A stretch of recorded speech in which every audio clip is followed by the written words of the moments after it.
BSP की क्या पहचान, बीएसपी की क्या पहचान, बहन कुमारी मायावती जिंदाबाद, बाबा साहब डॉक्टर अम्बेडकर अमर रहे, मान्यवर साहब काशी राम जी अमर रहे।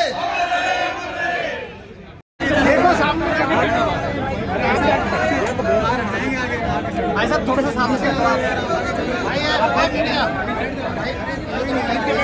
जय भीम। लगता है भूख लग रही है आप सबको, खाया नहीं आपने? एक बार और ऐसा जय भीम करेंगे, जयपुर हिल जाएगा। ठीक, जय भीम। साथियों, आज आप सब इतनी दूर से चलकर आज यहाँ हमारी संकल्प यात्रा की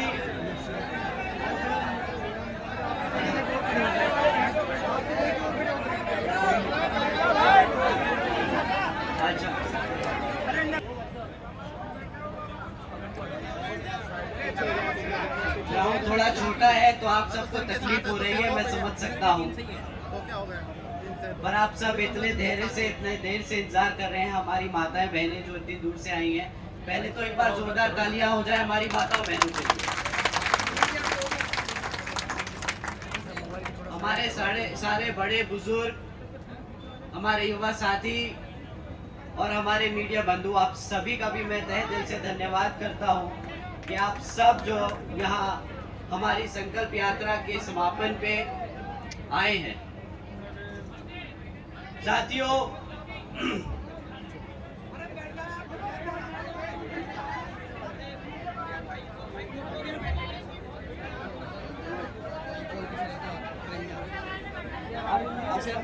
अरे मीडिया कवर नहीं करेगी तो पता कैसे चलेगा? मीडिया तो जरूरी है। साथियों,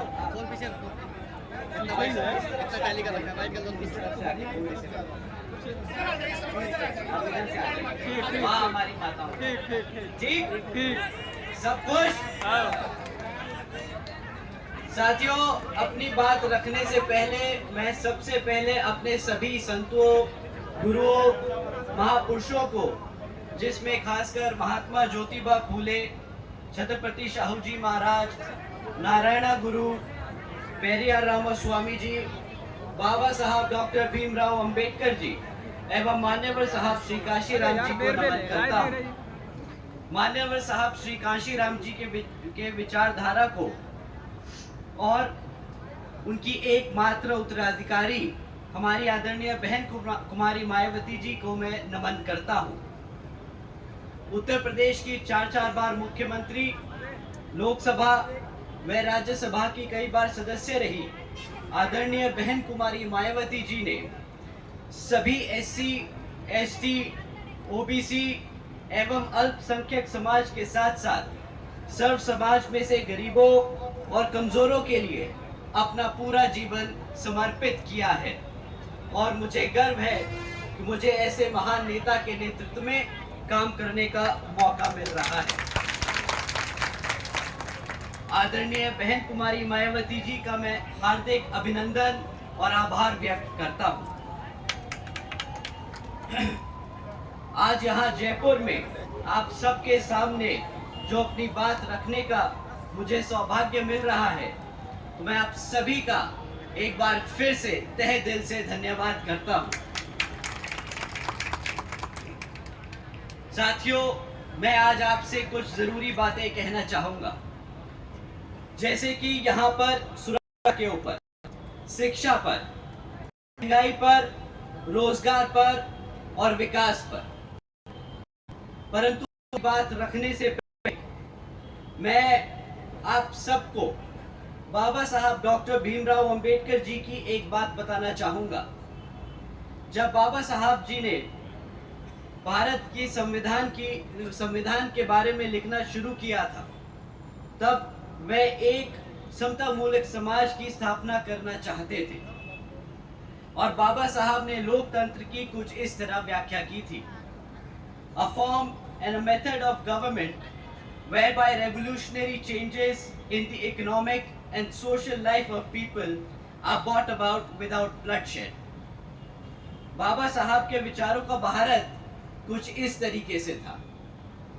जहां पर स्कूलों में बच्चों के बीच भेदभाव ना किया जाए, ऐसा था बाबा साहब के विचारों का भारत। जहां पर महिलाओं पर अत्याचार ना हो, ऐसा था बाबा साहब के विचारों का भारत। जहां पर हर जाति और धर्म को बराबर का सम्मान मिले, ऐसा था बाबा साहब के विचारों का भारत। परंतु हकीकत तो ये है कि आज यहाँ राजस्थान में जो कांग्रेस की सरकार चल रही है, वह न सिर्फ SC ST OBC विरोधी है, बल्कि वह बहुजन समाज के साथ साथ सर्व समाज विरोधी भी है। हमारे बहुजन समाज के साथ जो आज यहाँ अन्याय और अत्याचार हुआ है, वो किसी से छिपा नहीं है। छिपा नहीं है जो पाली में एक दलित माँ और उसकी गर्भवती बेटी के साथ दबंगों ने करी मार पिटाई। छिपा नहीं है जो दौसा में एक दलित महिला के साथ किया 8 वैशी दरिंदों ने बलात्कार। छिपा नहीं है जो धौलपुर में एक 26 वर्ष की दलित महिला के साथ हुआ। वो मासूम बच्चा जिसको अपने पिता के साथ अब अपनी आंखों के सामने अपनी मां का गैंगरेप होते हुए देखना पड़ा। क्या बीती होगी उस पति पर जब राजस्थान की इस कांग्रेस सरकार ने इस घटना को एक मारपीट का केस बना दिया। क्या बीती होगी उस बच्चे पर जब उसने अपने पिता को इतना लाचार पाया और अपनी मां को इतना बेबस। मैं यहां मौजूद हर अपने युवा भाई और बहन से पूछना चाहता हूं कि अगर तुम उस बच्चे की जगह होते तो कैसा महसूस करते। मैं यहां मौजूद हर पति से पूछना चाहता हूं कि अगर तुम्हारी बीवी होती उस महिला की जगह तो कैसा महसूस करते। क्या आप लोगों का खून नहीं खौलता ऐसी खबरें सुनकर? बताइए। साथियों, इस कांग्रेस के राज में आज तक बहुजन समाज को न्याय नहीं मिला है। मिला है तो सिर्फ दुख और दर्द। अरे जो सरकार हमारी बहन बेटियों को सुरक्षा ना दे पाए, अरे जो सरकार हमारी बहन बेटियों की इज्जत ना कर पाए, उस मुख्यमंत्री को गद्दी पे बैठने का कोई हक नहीं।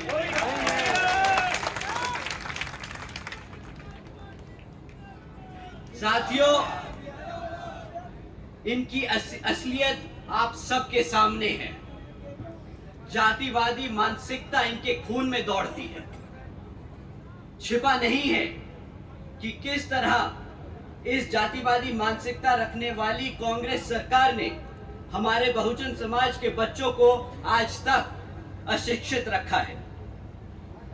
सरकारी आंकड़ों की माने तो आज भी राजस्थान में बहुजन समाज के 60% बच्चों को कोई शिक्षा की सुविधा नहीं प्राप्त हुई है।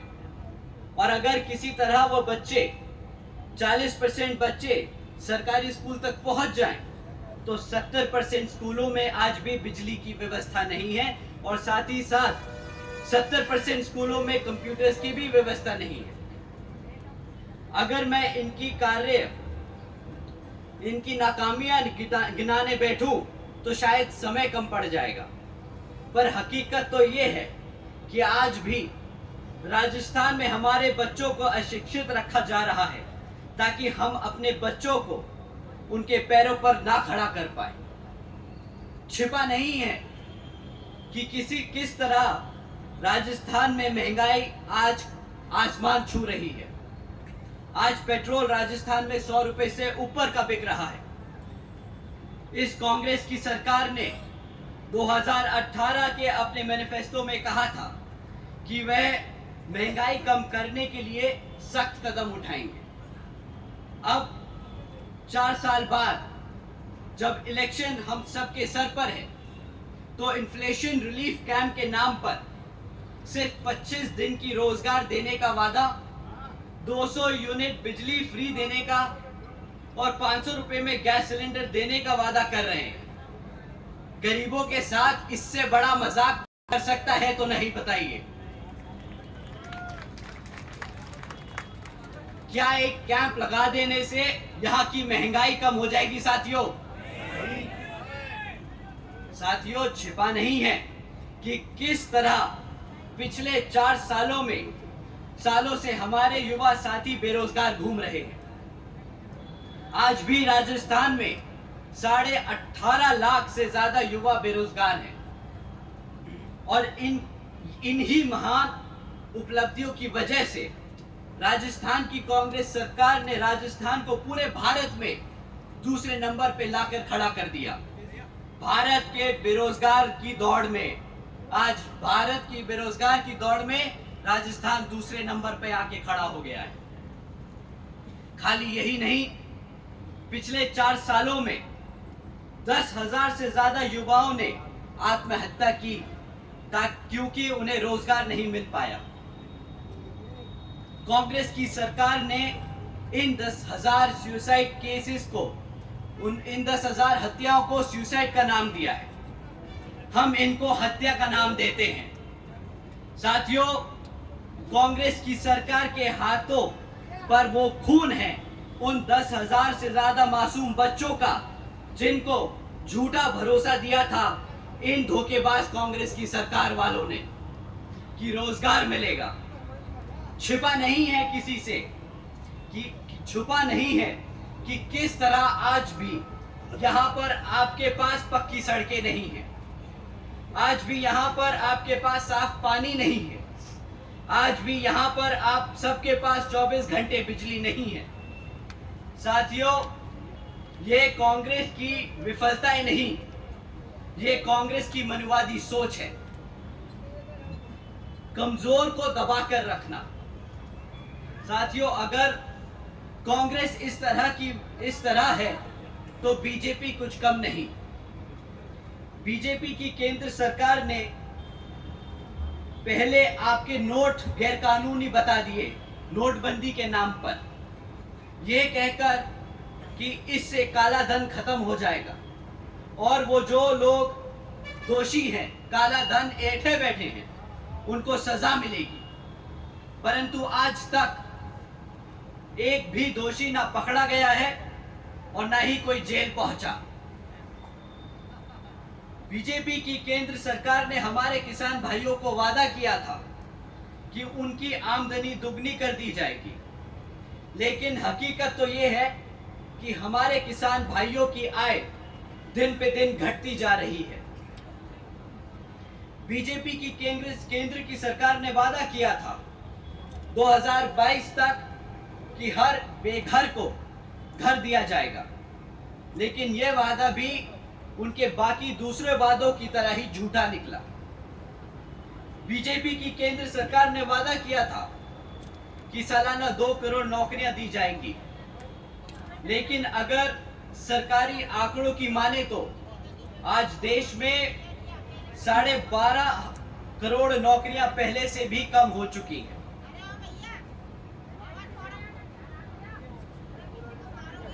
हमारी महिलाएं बहुत देर से गर्मी में बैठी हैं, तो साथियों जो फैन के सामने खड़े हैं जरा साइड हट जाए।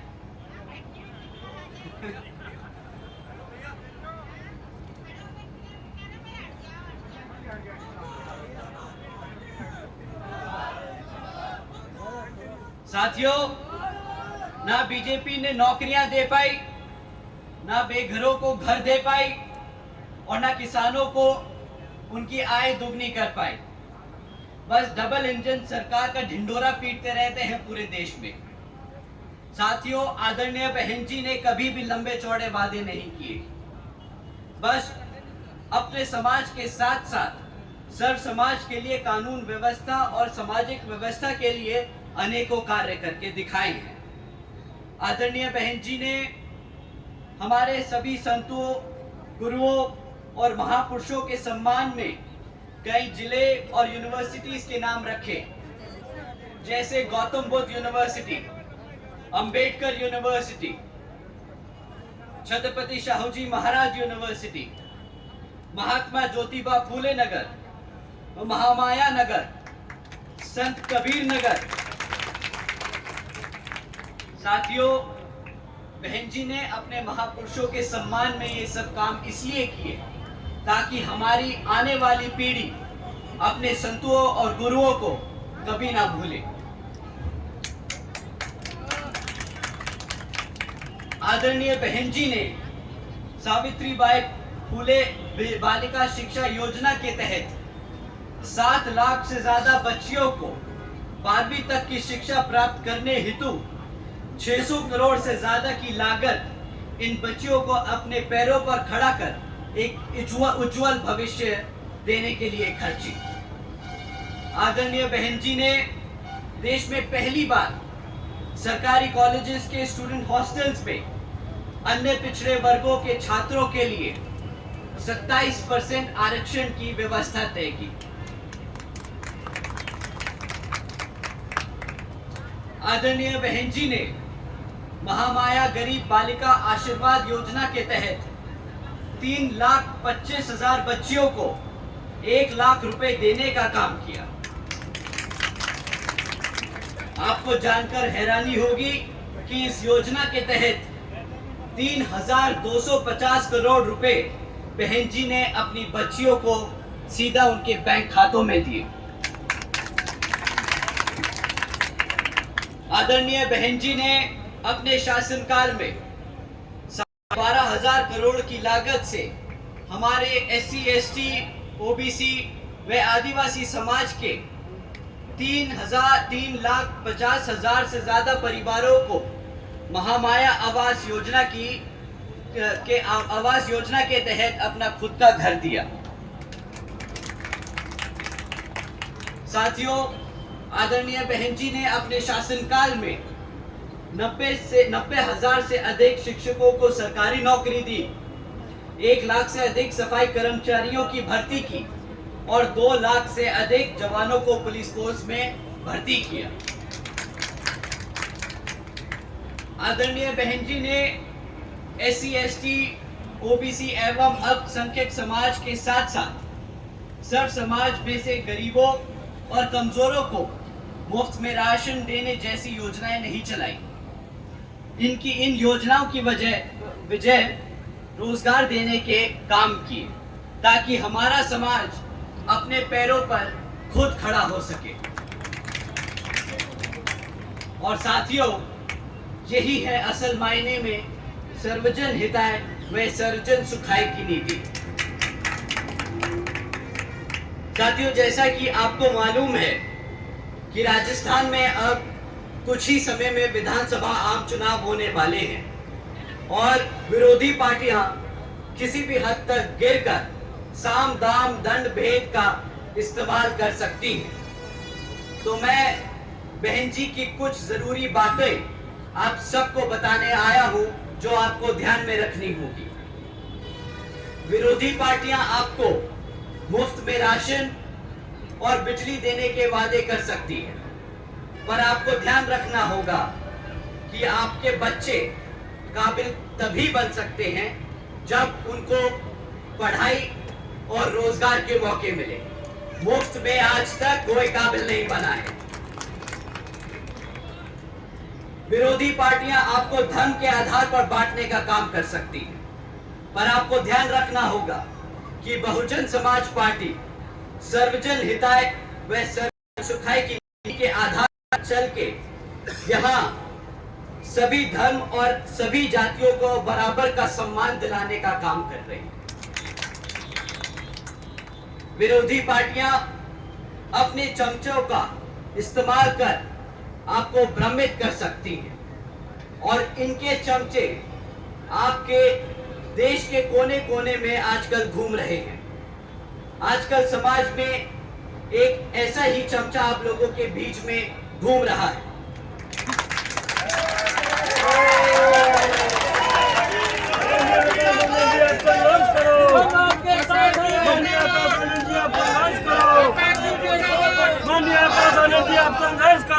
परंतु साथियों, हकीकत उसकी ये है, वो जो हमारे 1000 युवाओं के ऊपर मुकदमा लगवा के उन्हें फंसा दे, कभी कांग्रेस की गोद पे जाके बैठ जाए तो कभी आरएलडी और आरजेडी की गोद में जाके बैठने वाला, वो जो सपा से अपने दलितों के वोटों का 2 सीटों पे समझौता कर फिर आंसू टपकाने वाला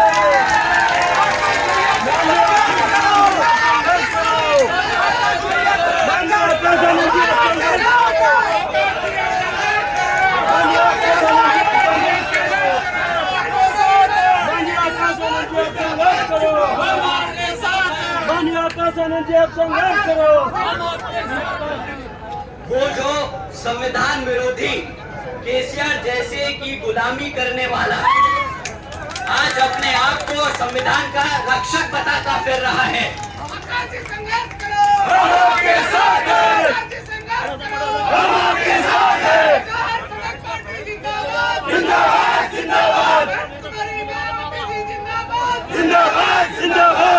तो साथियों, ऐसे नाटकबाज और धोखेबाज से आप सबको संभल के रहना होगा।